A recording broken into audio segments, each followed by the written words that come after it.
Bank loan भी लिख सकते हैं, जब लिखा हो ए वाज पेड ऑफ, जब बैंक ओवरड्राफ्ट लिख सकते हैं। बैलेंस शीट में बैंक नहीं आएगा, लायबिलिटीज साइड में बैंक ओवरड्राफ्ट है। बताइए ये चीज क्लियर है कि नहीं? 6 पॉइंट ये जिसका गलत था। और इसके अलावा फर्स्ट क्वेश्चन में कोई डाउट हो तो पूछो। तो मतलब पूरा बैंक ओवरड्राफ्ट लेकिन क्या इसका मामला वाले कैश सकता है। मान लेते हैं कि टोटल पेमेंट करनी है 1,50,000 रुपए और बैंक में अवेलेबल है 32,000, तो ऐसे केस में 1,18,000 रुपए का बैंक ओवरड्राफ्ट आ जाएगा। ठीक है, अगर यहाँ कैश एट हैंड लिखा होगा तो किसी होता, अगर cash at hand cash in hand लिखा हो तो भी सेम आंसर है। क्वेश्चन नंबर ज्यादा डिस्कस में कर लेंगे, मेजॉरिटी बच्चों का सही था। क्वेश्चन नंबर 2 पे आ जाते हैं। तो क्वेश्चन नंबर 2 कहीं 2-3 बच्चों ने क्या करा, जितनी मैंने इंफॉर्मेशन दे रखी थी बस वही लिख करके आया आंसर शीट। कितना तो मेरे को आता, उसके मार्क्स नहीं मिलेंगे आपको। प्रॉफिट देखिए जी कैसे बांटा जा रहा है। 20,000 ए को मिला प्रॉफिट, 10,000 सी को मिला है प्रॉफिट, बी को पता नहीं कितना मिला, क्या नहीं निकाल सकते? ब्रैकेट में रेशियो दे रखी है। प्रॉफिट जितना भी है उसका 4/9 ए को मिला, तो इसी के हेल्प से हम प्रॉफिट निकाल सकते हैं। 20,000 divide by 4 multiply by 9। Sir total अगर 9 है, इधर 4 आ गया, इधर 2 आ गया, तो बी को कितना मिलेगा? 3 मिलेगा। तो डायरेक्ट बी का निकालो ना प्रॉफिट। अगर 4 वाले को 20,000 मिले हैं तो 3 वाले को कितने मिलेंगे? इसको आप सी से भी सॉल्व कर सकते हो। सर सी को 10,000 रुपए मिले हैं और ये 2 वाला है, तो 3 वाले को कितने मिलेंगे? सेम आंसर आ और नहीं बदलने पड़ा। सर प्रॉफिट का 4/9 ए को मिलेगा और ए को 20,000 रुपए मिल रहा है, तो प्रॉफिट कितना होगा? 20,000, 9 ऊपर चला गया, 4 नीचे आ गया, टोटल प्रॉफिट निकल जाएगा उससे। टोटल प्रॉफिट का 3/9 कितना मिलेगा? बी को लॉन्ग रूट से भी जा सकते हो, छोटे रूट से भी जा सकते हो। ठीक है, तो इस तरीके से ये वाला प्रॉफिट को आगे ले।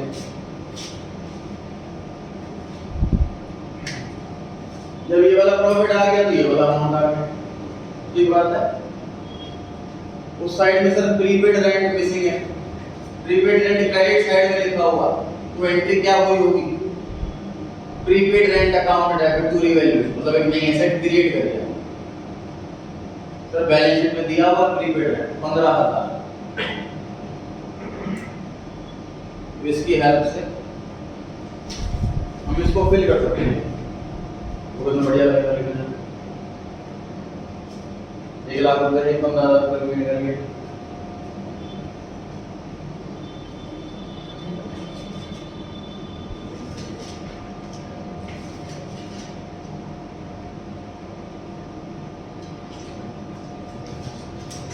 सारे अमाउंट पता है, एक ही अमाउंट नहीं पता बैलेंस शीट में। इसका सही नहीं था, सही कर लेना आंसर शीट में या क्वेश्चन पेपर में, जैसा आपको सही लगे। इसके बाद पार्ट्स कैपिटल पे आऊंगा। रिवैल्यूएशन काफी हद तक बच्चों का सही था। नोट कर लिया ये सभी?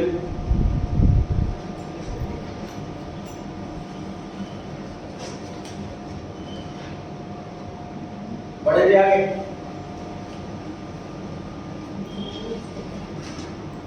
अब पार्टनर्स कैपिटल है और बैलेंस शीट है। बैलेंस शीट आसान लग रही है, इससे पहले बैलेंस शीट कर लेते हैं।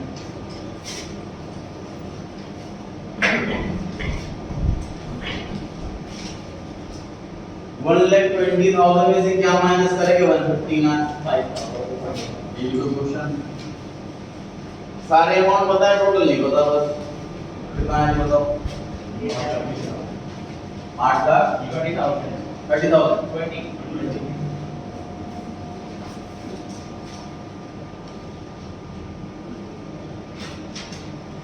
तो वारंटी क्लेम नहीं पता, रिवैल्यूएशन अकाउंट बनाया है आप लोगों ने, क्वेश्चन में दे रखा है, आप लोगों ने क्या बनाया है?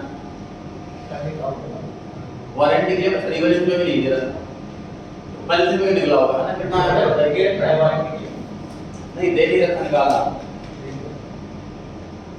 वारंटी क्लेम कहाँ दे रखा? हां बैलेंस तो कैलकुलेट करना है, कितना कैलकुलेट करें, कितना आ गया 30,000 आया।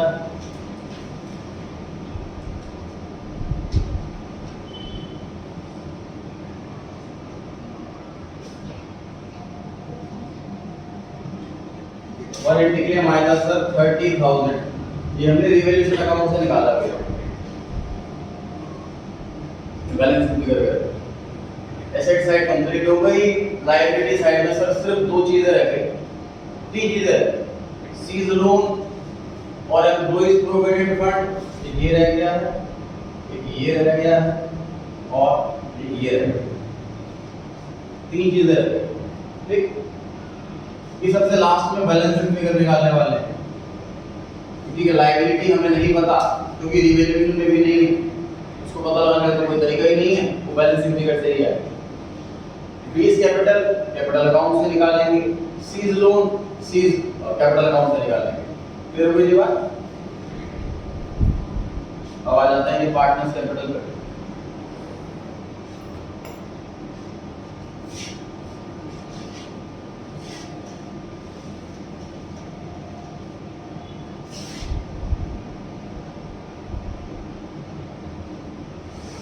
बाय रिवैल्यूएशन अकाउंट प्रॉफिट अभी डिस्ट्रीब्यूट किया था, ये 20,000 ए का आ रहा था, 15,000 बी का और 10,000 सी का। चेक कीजिए बैलेंस शीट में कैपिटल दे रखी है सी की, वैसे 10 लिख दो, कैपिटल देखिए 280 दे रखी है ए की, ये देखिए कैपिटल दे रखी है ए की 2,80,000, ये क्लोजिंग है कि ओपनिंग? क्लोजिंग है, क्योंकि बैलेंस शीट आफ्टर रिटायरमेंट वाली बैलेंस शीट में दे रखी है, तो क्लोजिंग वाली है, मतलब कि बैलेंस सीडी। तो वो ये समझ पा रहे हैं कि नहीं हम लोग? बैलेंस शीट में आफ्टर रिटायरमेंट वाली बैलेंस शीट में कैपिटल दे रखी है ए की 280, मतलब वो बैलेंस सीडी वाली कैपिटल है, क्लोजिंग वाली कैपिटल।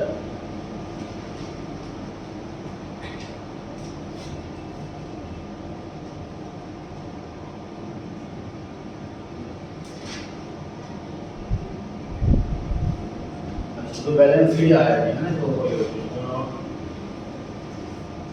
और सब देखते हैं। यहाँ पर लिखा हुआ है 20,000 रुपीज सी के नीचे, और यहाँ लिखा हुआ है एज कैपिटल अकाउंट, तो जो एंट्री क्या हुई?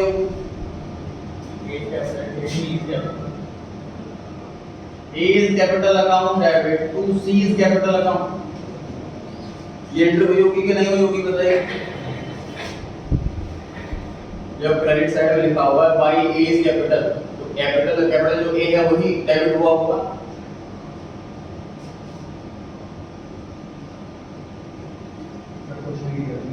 सर यहाँ डॉट देखिए तो हमें लगा यही आएगा।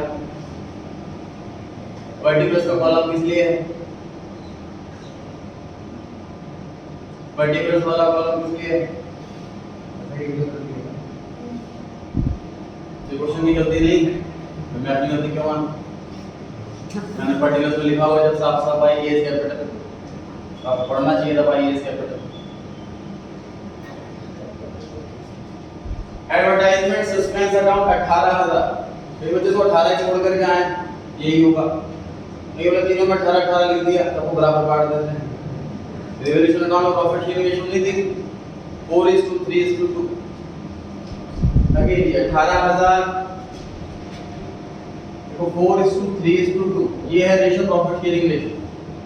और बी को 18,000 मिला, मतलब ये 3 वाला, तो 4 वाले को कितने मिलेंगे? इसी तरीके से 18,000 अगर 3 वाले को मिले हैं तो 2 वाले को कितने मिलेंगे? ऐसे ए का अमाउंट आ जाएगा और ऐसे सी का अमाउंट आ जाएगा।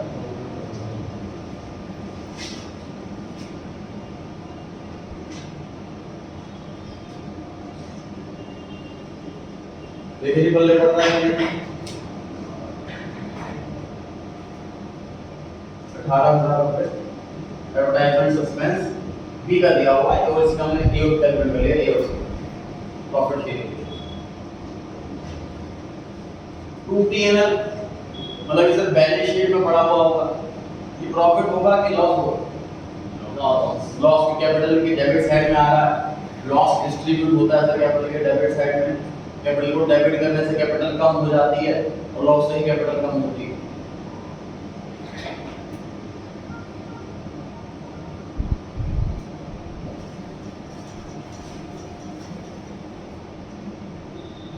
₹8,000 टू वाले को मिले हैं तो 4 वाले को कितना, ₹8,000 टू वाले को मिले हैं तो 3 वाले को कितना। इस तरीके से हम ए और बी वाला अमाउंट कैलकुलेट कर सकते हैं। पता है ए वाला कितना है, बी सर ए के सारे अमाउंट पता लग गए, अब टोटल कर सकते हैं जरा हम। टोटल बताओ ये कितना है, 3,40,000। टोटल इधर 340 आ रहा है तो इधर भी 340 आएगा। इधर 340 इधर 20 तो इधर कितना 320। मतलब कैपिटल ए की तो कंप्लीट हो गई, ध्यान से देख लीजिए कैपिटल कंप्लीट हो गई ए की। सी वाली कैपिटल पे आ जाइए। तीनों अमाउंट पता है क्रेडिट साइड के, टोटल निकाल सकते हैं।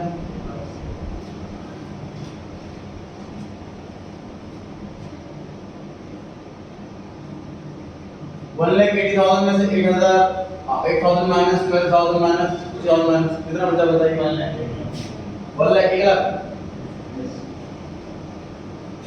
180 में से ये तीन अमाउंट माइनस कर दिए हम, बैलेंस शीट फिगर लोन बच गया। बैलेंस शीट में लोन मांगा हुआ था, सी लोन मिसिंग फिगर था, ये वाला अमाउंट पता लगा। डन जी। यहाँ पे अब बी पर आते हैं। तो बैलेंस शीट नहीं पता, टोटल नहीं पता, ये आना ही नहीं है, टोटल नहीं पता, ओपनिंग बैलेंस नहीं पता। मतलब सर इस क्वेश्चन में बैलेंस बीडी या बैलेंस सीडी हमें लग रहा है दिया होना चाहिए था, तभी दूसरा अमाउंट निकल सकता, लेकिन नहीं दे रहा। क्वेश्चन की मिस्टेक है जी, नहीं दे रहा, कमान लेते हैं। ऐसे में क्या करेंगे एग्जाम में? Sir we can not question the question, हमें मानना है क्वेश्चन सही है और एग्जाम में सॉल्व करके आना है पूरा, अपनी कुछ अजम्पशन प्रिजम्पशन लगा करके। कैपिटल नहीं दे रखी, कैपिटल निकाल ली, खुद निकाल ली कैपिटल। क्या तरीका हो सकता है कैपिटल निकालने? ऐसा एज्यूम कर सकते हैं कि कैपिटल प्रॉफिट शेयरिंग रेशियो में हो सकती है। ए की कैपिटल के बेस पर या सी की कैपिटल के बेस पर हम कैपिटल बी की निकाल सकते हैं। This is the only way to find out capital.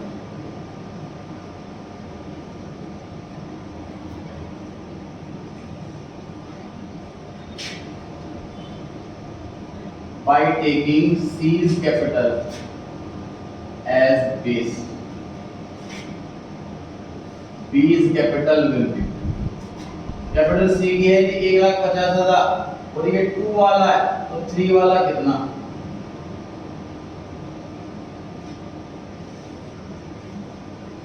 $2,25,000। ये B की कैपिटल आई है, बैलेंस B।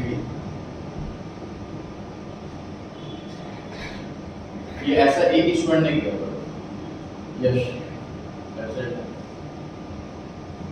कैपिटल सी को बेस लेकर के कैपिटल निकाली, बी बैलेंस बी भी आ गया और अकॉर्डिंगली बैलेंस सी भी।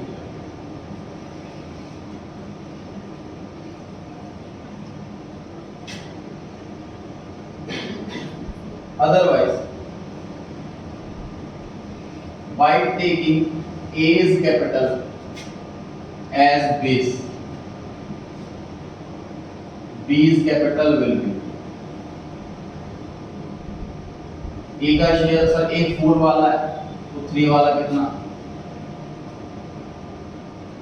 दोनों से आंसर अलग अलग आएगा। ये कैपिटल ए की कितनी है? 320 है। कैपिटल है 3,20,000 एक। अगर मैं उसको बेस लेकर के चलूं तो 3,20,000 divide by 4 multiply by 3 capital S निकलेगी। दोनों से आंसर अलग आएगा। क्वेश्चन की मिस्टेक है, सब इंफॉर्मेशन नहीं दे रहे तो यहाँ अजम्पशन कर रहा है। जैसे हमने कैश फ्लो में पढ़ा है कि इवेंचुअलिटी का कोई बताया नहीं तो अजम्पशन लगाते हैं बिगिनिंग की एंड, उस हिसाब से इंटरेस्ट निकालते हैं। दोनों के इसमें अलग आंसर आता है पर दोनों आंसर सही है। ऐसे ही है सर, क्वेश्चन में इंफॉर्मेशन दे रही है, कैपिटल दे रही है तो हम ए एस सी को कैपिटल बेस मान कर कैपिटल निकाल रहे हैं कि दोनों में अलग आंसर आ सकता है पर दोनों आंसर सही हैं। नोट कर सकते हैं क्या आप लोग? अगर यहाँ पे क्लोजिंग लेगी तो फिर क्लोजिंग आएगी नहीं, तो प्रॉफिट शेयरिंग रेशियो में अगर होगी तो ओपनिंग कैपिटल ही होगी।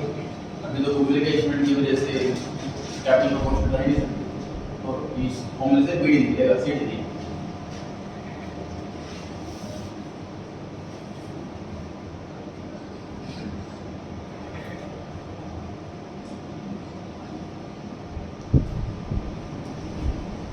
इसको नोट करके डाउट्स निकालें जी आप, जो आपके टेस्ट से होमवर्क में दी हुई थी।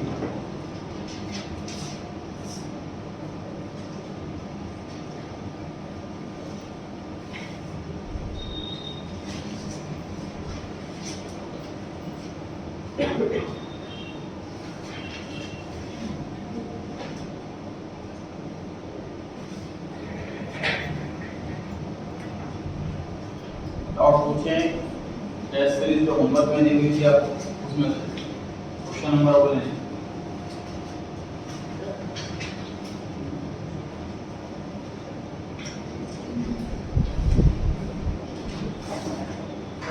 क्वेश्चन का लास्ट हाँ जी, फिफ्थ क्वेश्चन का लास्ट उसके बाद लिखा हुआ है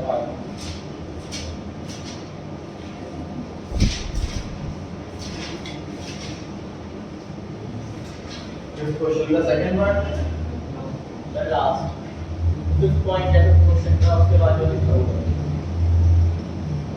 pass entry journal entry it was decided या एक से नाम पे तो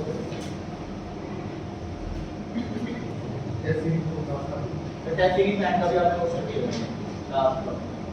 अच्छा टेस्ट सीरीज 9 जो मैंने दी थी होमवर्क में,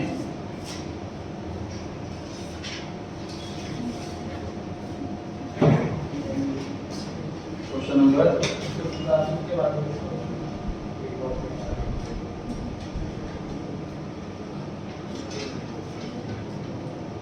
सर जो पार्टनर रिटायर हो रहा है वो मोटर बाइक लेके चला जाता है और जो उसका बैलेंस रह गया वो हम एनुअल इंस्टॉलमेंट में देंगे 1.5 लाख। वैसे कि इसमें क्या होगा, जब पार्टनर मोटर बाइक लेके जा रहा है debit the receiver, partner capital account के डेबिट में लिख देंगे टू मोटर बाइक और फिर मोटर बाइक बैलेंस शीट में नहीं है। उसके बाद जो भी बैलेंस रहेगा वो कहलाएगा जो लोन अकाउंट। समझो इस चीज को। इस सर क्वेश्चन में इंस्टॉलमेंट भी लिखा हुआ है हाँ जी, रिजर्वेशन में नहीं, रिजर्वेशन आएगी पिछले पॉइंट की वजह से, इस पॉइंट की वजह से नहीं। पीछे बोर्ड में लिखा हुआ है अनरिकॉर्डेड बाइक, ध्यान से देखिए।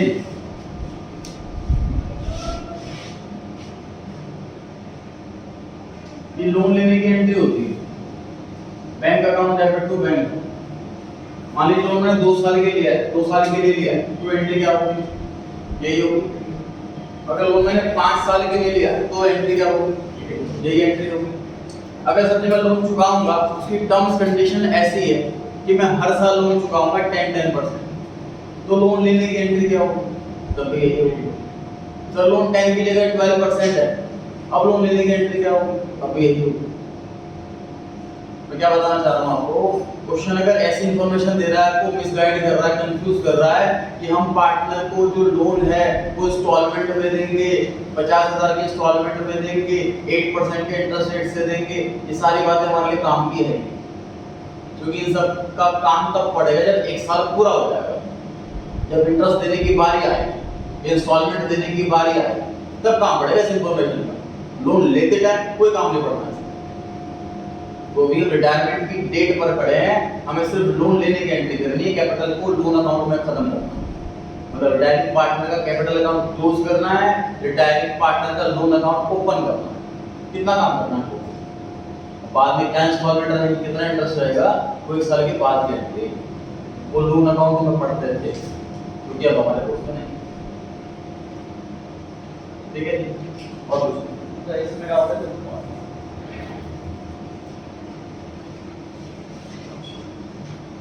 जो अभी आपको होमवर्क में टेस्ट सीरीज दी गई थी 7th test series, question number 7 5th point, question number 7 में 6 पॉइंट जो टेस्ट सीरीज में पास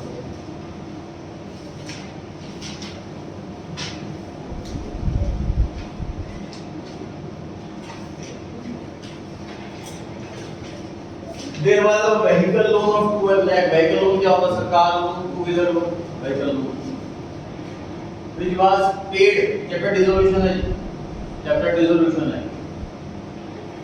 which was paid by surrender of asset to the bank at an agreed value of 140।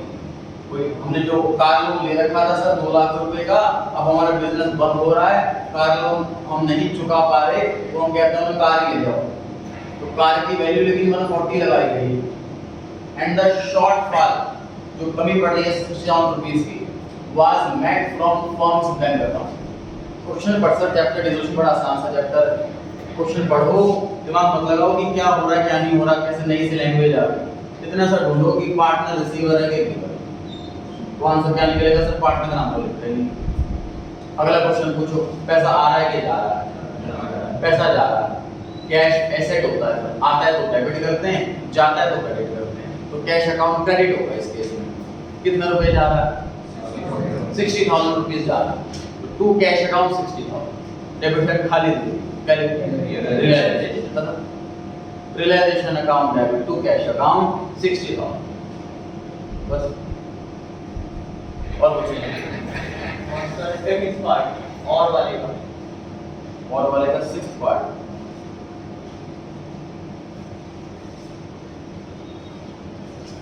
Chapter है जी retirement, उसकी adjustment number 6। अगला question इसी question में 24 वाले में एडजस्टमेंट नंबर 6।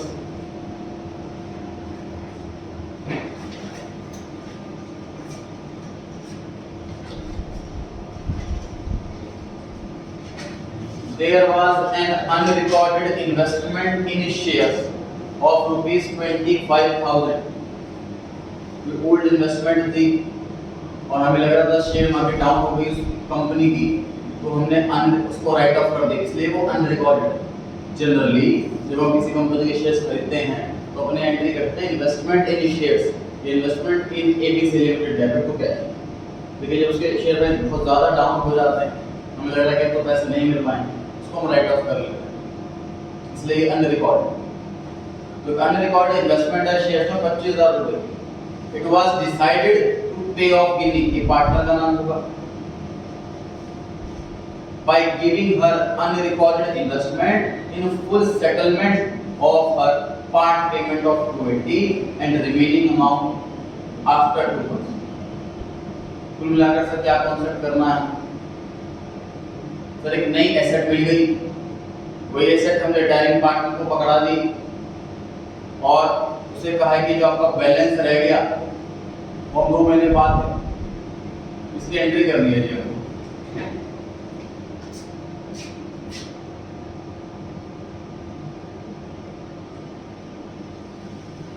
कैपिटल अकाउंट में जितना भी बैलेंस आ सारी एंट्रीज करने के बाद बैलेंस बीडी रिवैल्यूएशन सब कुछ करने के बाद फॉर एग्जांपल 3 लाख रुपए बैलेंस आ रहा,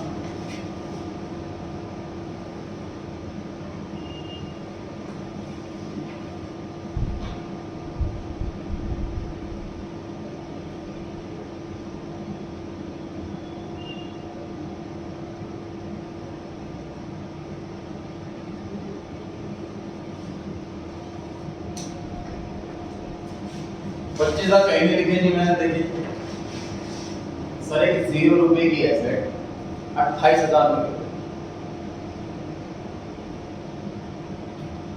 हमने रिटायरिंग पार्टनर को जितने भी पैसे देने थे उसमें से हमने ये कहा कि 28,000 रुपए के बदले में तो ये शेयर लिया,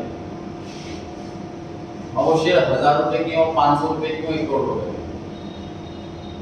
रिटायरिंग पार्टनर को बोला है कि तेरे जितने भी पैसे बनते हैं उसमें से 28,000 रुपए के बदले में तो ये शेयर ले लिया, बाकी बचे 2 महीने बाद, तो 2 महीने बाद लेके जाएंगे तो भी तो लोन है हमारे पास, तो बाकी का जो बैलेंस आ रहा है उन्हें किसी लोन अकाउंट में ट्रांसफर कर देंगे। और जो शेयर्स थे उसकी बुक वैल्यू 0 थी क्योंकि अनरिकॉर्डेड है, क्योंकि 0 रुपए की एसेट 28,000 में बिक गई, 28,000 का फायदा, तो रिवैल्यूएशन अकाउंट 28,000। बैलेंस शीट में शेयर्स कितने अमाउंट आएंगे, 25 के 28 आएंगे कि जब ले गए पार्टनर, ठीक है। तो पहले से इसको रिकॉर्ड करेंगे, एंट्री करेंगे, तो रिकॉर्ड करके राइट ऑफ करने का फायदा नहीं, वो भी कर सकते हैं।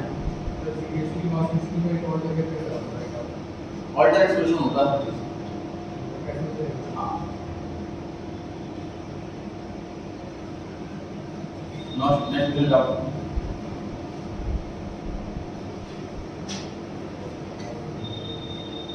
ऊपर में आप लोगों को क्वेश्चन 7 से 12 7 से 12 क्वेश्चन दिए होंगे। हाँ जी, एक का फोन 8 क्वेश्चन आ गया। इसका fourth part, calculate the amount of annual fixed obligation associated with debenture. Annually कितना हमें पैसा फिक्स देना ही देना, पढ़ लेते हैं क्वेश्चन। सर कंपनी है जो दवाइयां बनाती है, उसने सीईओ को अपॉइंट करा है जो मार्केटिंग में बड़ा एक्सपर्ट, मुझे लगता है अच्छी सेल करके दिखा सकता है। with a target to penetrate their roots in the rural regions, गांव वगैरह में भी हम अपनी दवाइयां बेच सकते हैं, जो ऐसा लगता है। अकाउंट्स वाली इंफॉर्मेशन पर आते हैं।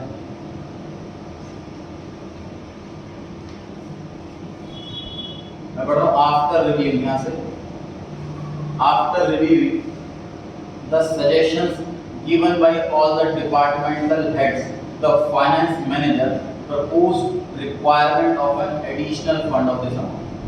इतना रुपए चाहिए हमें रूरल एरिया में अपनी ब्रांचेस खोलने के लिए, मार्केटिंग करने के लिए। ये कैलकुलेशन लगाइए आगे। Company is a zero debt company. क्या मतलब है जीरो डेट कंपनी? इसके एनसीएल में कुछ भी नहीं लिखा होगा, एनसीएल में कुछ भी नहीं लिखा होगा, खाली खाली zero debt company. To avail the benefits of financial leverage. Financial leverage क्या होती है? देखो, दूसरे के पैसे पे खेलना। फाइनेंशियल लिवरेज क्या होती है?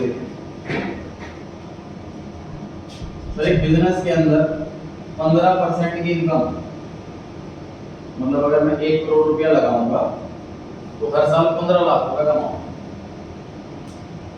इस बिजनेस में। लेकिन मैं 1 करोड़ रुपया अच्छा लगा दिया, 1 करोड़ रुपए 15 लाख कमा लिया, और पैसे लगाने का भी ऑप्शन है इसमें, मतलब मैं और पैसे लगाऊंगा तो 15% मुझे मिलेगा, लेकिन पैसे नहीं मिलेगा लगाने के लिए।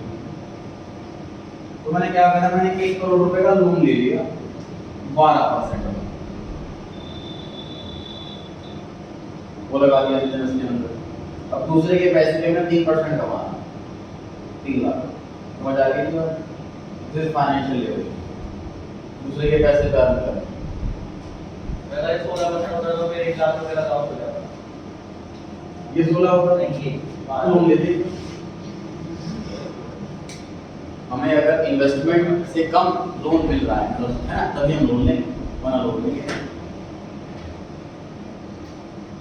तो यही फायदा उठाने के लिए to avail the benefit of financial leverage, finance manager ने प्रपोज करा है कि डेट इंक्लूड किया जाए हमारे कैपिटल स्ट्रक्चर में। कैपिटल स्ट्रक्चर मतलब सर हमारी लायबिलिटी साइड का ढांचा, उसमें कितनी खुद का पैसा है, कितना रिजर्व है, सरप्लस है, कितना कर्जा, उसके अंदर डेट को भी इंक्लूड करा जाए, कर्जे को भी इंक्लूड करा जाए, लायबिलिटी इंक्लूड करा जाए। After deliberations on 1 April deliberation of 1 April 2020, the board directors had decided to issue 6% debentures of ₹100 each to the public at a premium of 5%, the redeemable after 5 years at 1%.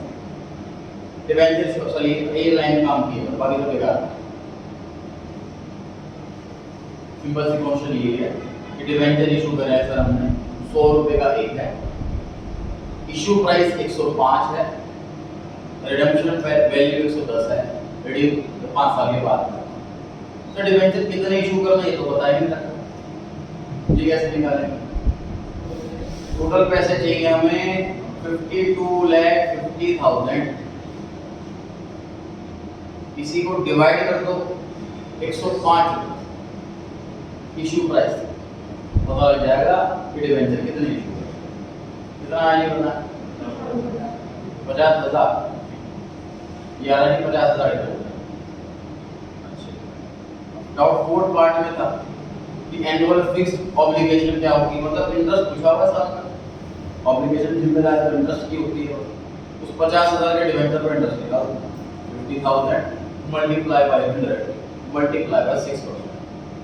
Interest निकालते time ध्यान रखना face value use करनी है, issue price नहीं।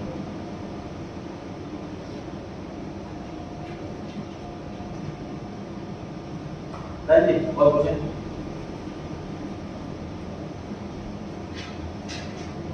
Doubt नहीं, homework नहीं, doubt नहीं, दोनों नहीं।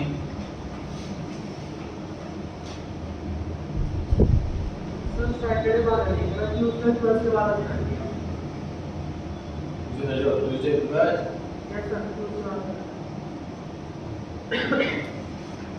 जो जिम्मे डाउट बता।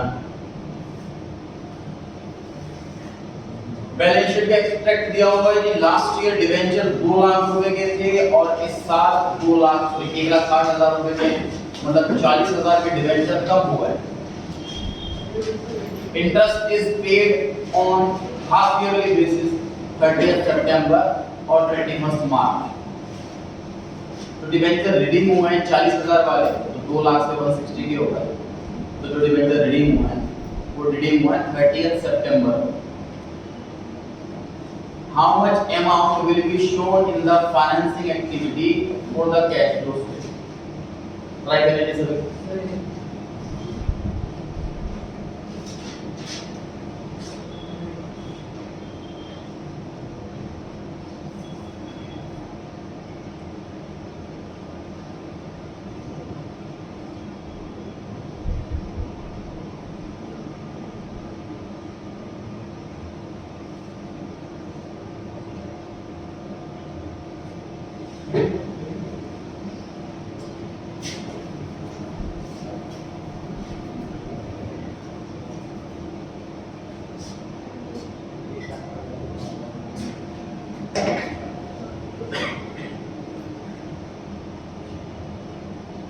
Cash flow financing activity,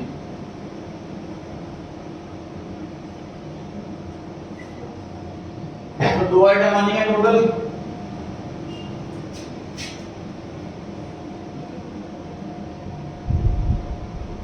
redemption of debenture, तो ये 160 आएगा कि 2 लाख आएगा? 40,000 मल्टीप्लाई करना है कि डिवाइड करना, माइनस करना है।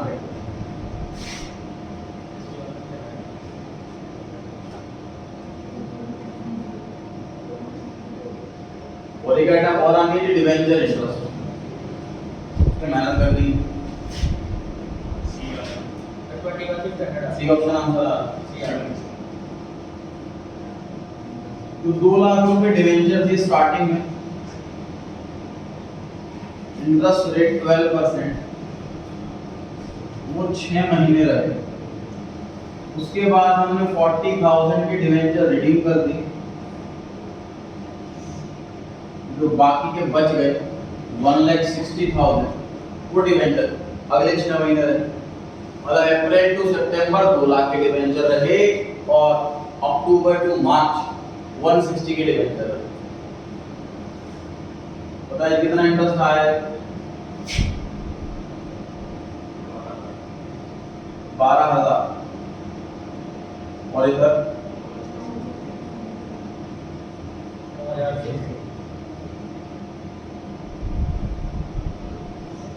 इधर भी ब्रैकेट लगाने का मन है कि नहीं?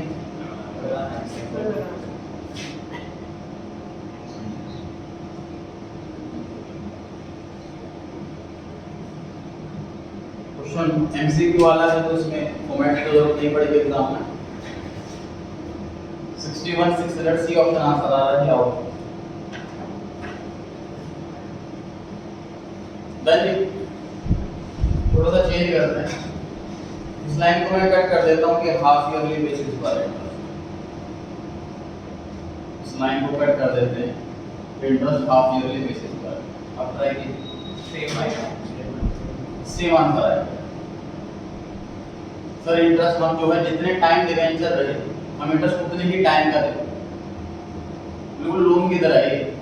अगर लोन में बैंक में जाकर 4 महीने पहले चुका देता हूँ टाइम से तो मुझे उतना ही इंटरेस्ट लगेगा जितना टाइम का लोन ले रहा हूँ।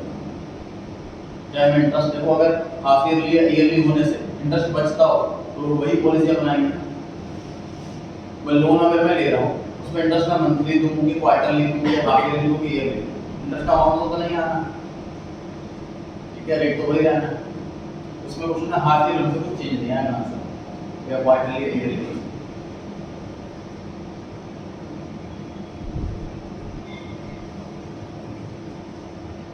क्वेश्चन नंबर 6 में पूछा हुआ 26 में which of the following is not an investing activity। आप लोगों ने आंसर नहीं दे रहा है, आप लोगों ने कॉपी पे लिखना है 4 एक्टिविटी कौन सी। ऑप्शन ए कौन सी एक्टिविटी है, ऑप्शन बी कौन सी एक्टिविटी है, सी कौन सी एक्टिविटी और डी कौन सी। चारों आंसर ऑपरेटिंग है कि इन्वेस्टिंग है कि फाइनेंसिंग है, और आई और ओ लिख देना। आई मतलब इनफ्लो, ओ मतलब टोटल 8 आंसर हो गया।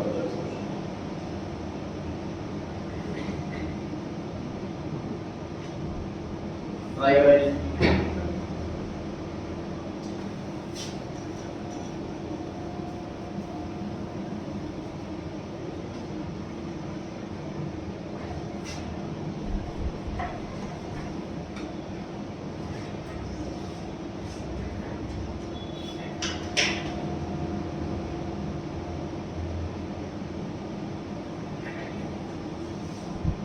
Purchase of marketable securities for 25,000 बताएं जी। ऑपरेटिंग के, इन्वेस्टिंग के, फाइनेंसिंग, कैसे no flow.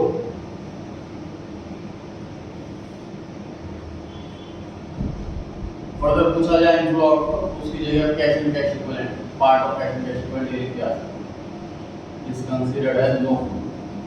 Marketable security sir cash and cash equivalent का पार्ट होता है। मेरे पास अकाउंट में पैसे पड़े हुए, मैंने शेयर खरीद लिए, जब चाहे उसको बेच सकता हूं, पैसा अकाउंट में आ जाएगा। तो कैश की जैसे ही है, वो इन्वेस्टिंग एक्टिविटी नहीं, वो फाइनेंसिंग नहीं, वो ऑपरेटिंग नहीं। इनफ्लो है कि आउटफ्लो है, पहले वाला अच्छा हो, कोई नो फ्लो है तो कुछ भी नहीं फ्लो ना। लाइक डी पार्ट पर आ गए, sale of land 28,000 rupees cash. कौन सी एक्टिविटी? Investing activity. इनफ्लो क्या आउटफ्लो? इनफ्लो, डबल आई हो गई, इन्वेस्टिंग एक्टिविटी और इनफ्लो। सर लैंड पर दी कुछ आपको कुछ शंका हो रही, कुछ अलग सी होती है एक जैसे, कुछ स्पेशल ट्रीटमेंट होती है इसकी बाकी बिल्डिंग मशीन के मुकाबले, ऐसा कुछ ध्यान आ रहा? डेप्रिसिएशन नहीं लगता है जी, डेप्रिसिएशन नहीं लगता। लैंड एंड एनसीए, एनसी क्या होता है? नॉन करंट इन्वेस्टमेंट, इन्वेस्टमेंट और लैंड ये दो इकलौती ऐसी आइटम है जो घटे तो डेप्रिसिएशन नहीं मानते, सेल मानते। इसके अलावा कोई और एसेट घटे तो डेप्रिसिएशन मानते। बिल्डिंग घटेगी डेप्रिसिएशन, मशीन घटेगी डेप्रिसिएशन, लैंड कम होगा तो डेप्रिसिएशन नहीं सेल, नॉन करंट इन्वेस्टमेंट कम होगी तो डेप्रिसिएशन नहीं सेल। सी पॉइंट पर आ गई थी सेल ऑफ 2500 शेयर्स, ये ब्रैकेट को कट कर देते हैं, बेकार लग रहा है, for 15 rupees each. Bracket cut करके हो गया है, शायद आप बदल सकता। इन्वेस्टर सर शेयर के साथ 4 काम हो सकते हैं, परचेज, सेल और इशू और रिडम्पशन। अगर इशू या रिडम्पशन हो रहा है तो हमारे ही कंपनी के शेयर तो फाइनेंसिंग, अगर बाय या सेल हो रहा तो किसी और कंपनी के शेयर है तो इन्वेस्टिंग। यहाँ पर सेल हो रहे हैं शेयर, इसे इन्वेस्टिंग लिख लो, क्या होगा इन्वेस्टिंग, और यहाँ पे डबल आएगा। डी पॉइंट पर a purchase of equipment 500 rupees. Equipment sir non current asset का पार्ट, इन्वेस्टिंग एक्टिविटी। इनफ्लो है क्या आउटफ्लो? आउटफ्लो।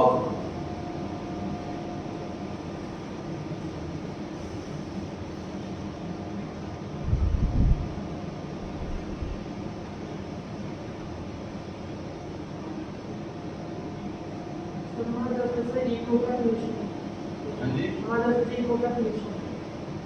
11 बजे ट्यूशन है, सर तो टाइम नहीं हुआ, अब पूरा लास्ट क्लास में अभी किसी दी रहा।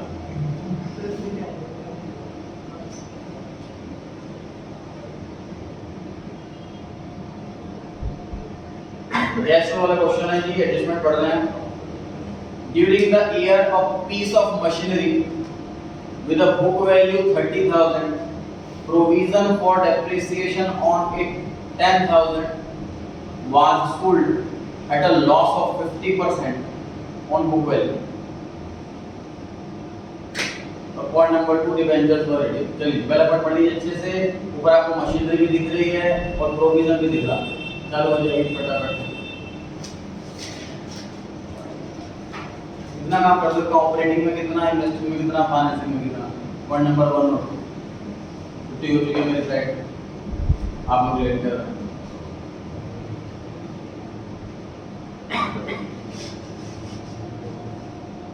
रेडियर कौन सा रेडियर? पहले वाला प्रीवियस ईयर था, अगले वाला करंट ईयर।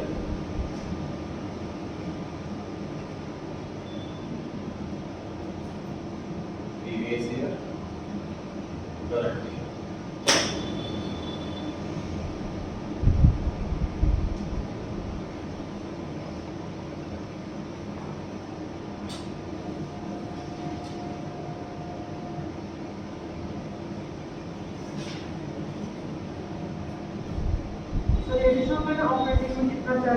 हाँ जी, ऑपरेटिंग इन्वेस्टिंग फाइनेंसिंग का छोटा सा एक्सट्रैक्ट बना दो। पॉइंट नंबर एडिशन जो फर्स्ट और सेकंड पॉइंट है एडिशनल इन्फॉर्मेशन का, और मुझे वही पॉइंट देखना है आपका आंसर क्या है।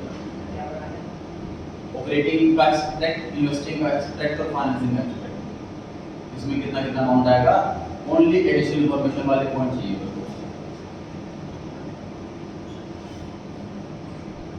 आपका टेस्ट अगला भी सैटरडे को ही होगा। पेडी का काम चल रहा है, इस वजह से कुछ डेज संडे में नहीं मिल पा रहे। थर्सडे को आपकी जो नेक्स्ट क्लास होगी, संडे को टेस्ट के बाद कोशिश करूंगा मैं test end to end check करके दे दूंगा आपको। उसके बाद मई में आप तैयारी करेंगे अपने अदर सब्जेक्ट्स की। जो पेपर पहले आ रहा है एडवाइजेबल ये है कि सबसे वीक पेपर हो, पहले के 10 दिन उससे बेटर दी थी। आई होप काम कर रहा हूँ उसमें। और जब आपके अकाउंट में 5 ऑफलाइन मीटिंग वाले को इन्फॉर्म कर दिया जाएगा, वो 5 दिन आपकी क्लास रेगुलर होगी, उसी में टेस्ट वगैरह करके जाएंगे। ठीक है जी, फिलहाल आपकी थर्सडे को मतलब इस मंथ की लास्ट क्लास है और सैटरडे को लास्ट है।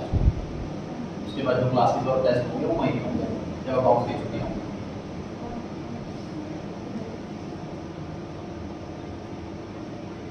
मई में आप अकाउंट रिवाइज कर रहे हो, डाउट्स वगैरह आ रहे हो, नोट करते रहें। फोन पे या व्हाट्सएप पे टाइम लेकर के आ सकते हो, वहीं में भी अलग से डाउट पूछते हो जाए।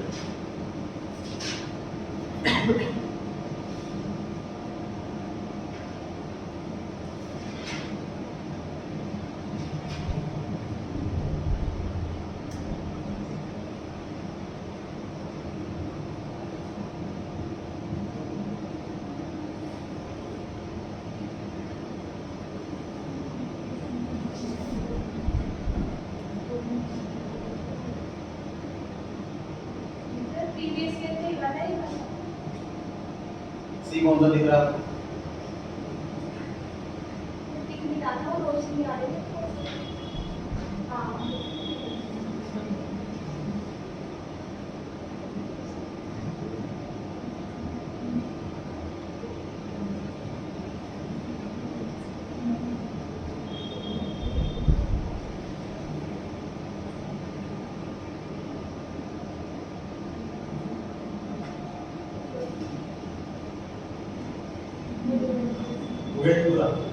डिबेंचर दिखाता हूँ आपको।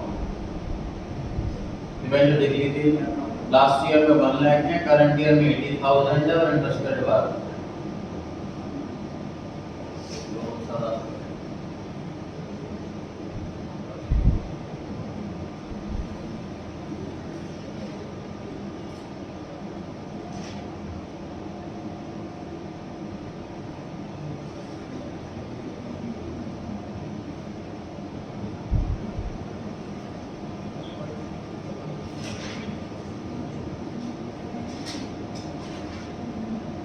इसका हो गया जी, बता दे।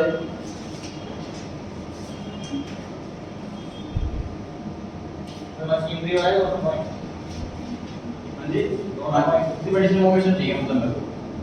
मशीनरी वाला पॉइंट और डिबेंचर वाला पॉइंट। जो ऊपर वाला टेस्ट सीरीज है, जिसको नहीं मिली वो बता दीजिए मेरे को, मैं देखूंगा।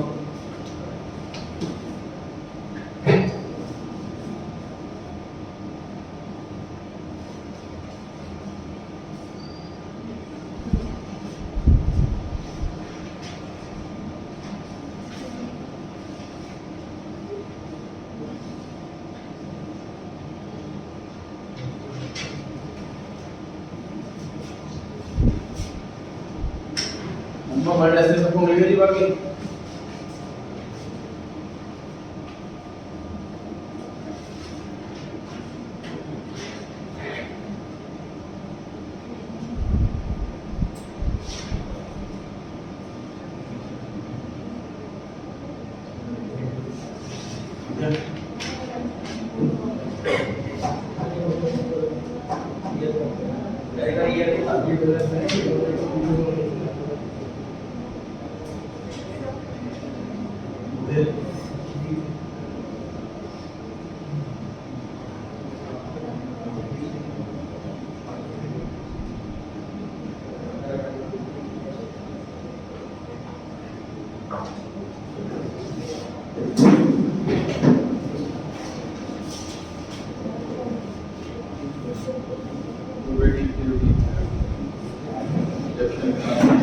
माइनस कर रखा है।